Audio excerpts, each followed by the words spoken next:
we'll get Rob and I on the debt deal, on Conrad, and then on Berg.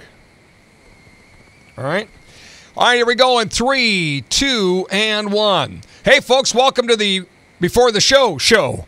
A little preview of what's coming up on today's Common Sense Club and the Scott Henry Show. Rob Port from the Say Anything blog, a contributor to the Common Sense Club each and every day, is with me to kick about the issues we'll be tackling on the program today. Big question is, do you want a deal on the debt ceiling? Michelle Bachmann and Sarah Palin seem to be the two most forceful conservatives out there saying, forget a deal. We don't want a deal. We don't want any kind of a deal because you're doing a deal with the devil. Rob, does that make any sense to say, forget the deal? I mean, do we have to have a deal? No, I don't think we have to have a deal at all. And I think that the notion that we have this deadline, this line in the sand coming up from the Obama administration is absolutely nonsense. Senator Toomey has been saying for some time now that the only reason that we would default on our national debt is if the president chooses to default on the national debt. No matter what, we're going to have enough revenue coming in to pay on our debt and to pay on the interest.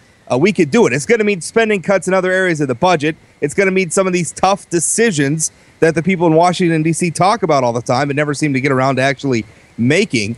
But we don't have to default on the debt.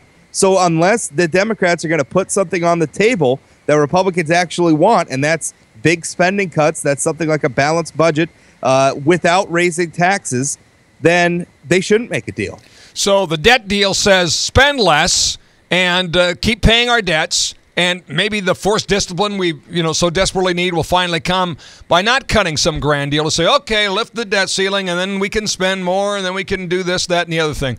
I'm with Bachmann and Palin on this. I think it makes the most sense, be the best way out. All right, let's talk about another deal. Senator Kent Conrad has been working on a budget deal in secret forever and is getting some credit for putting his budget forward now, which he, by the way, is mandated to do, and continues to ignore his responsibilities there.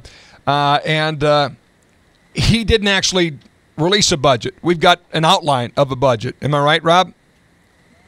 You're right, and you say that he's legally required to do this. He was legally required to do this 2 years ago, and to be clear, he still hasn't done it. There's no Democrat budget.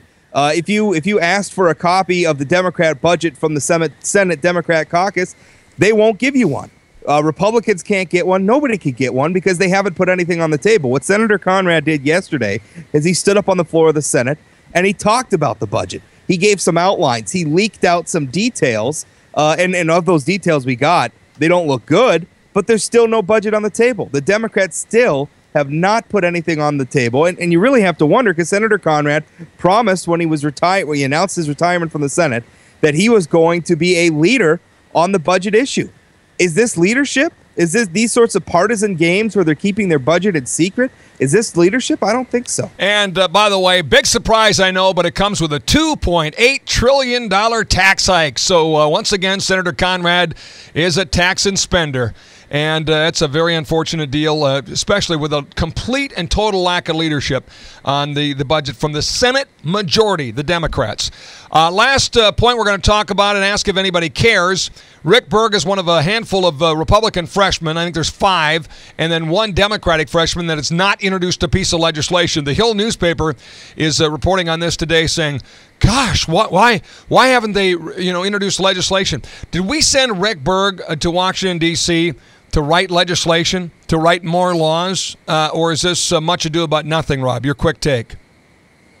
Much ado about nothing. I don't think we send our legislators to Washington, D.C. to wholesale legislation. Quality, not quantity. Big time. Those topics and many more, your take on them on the Scott Henry Show on the Common Sense Club, 2 until 5 at ScottHenry.com and on the Common Sense Club Radio Network. Join us.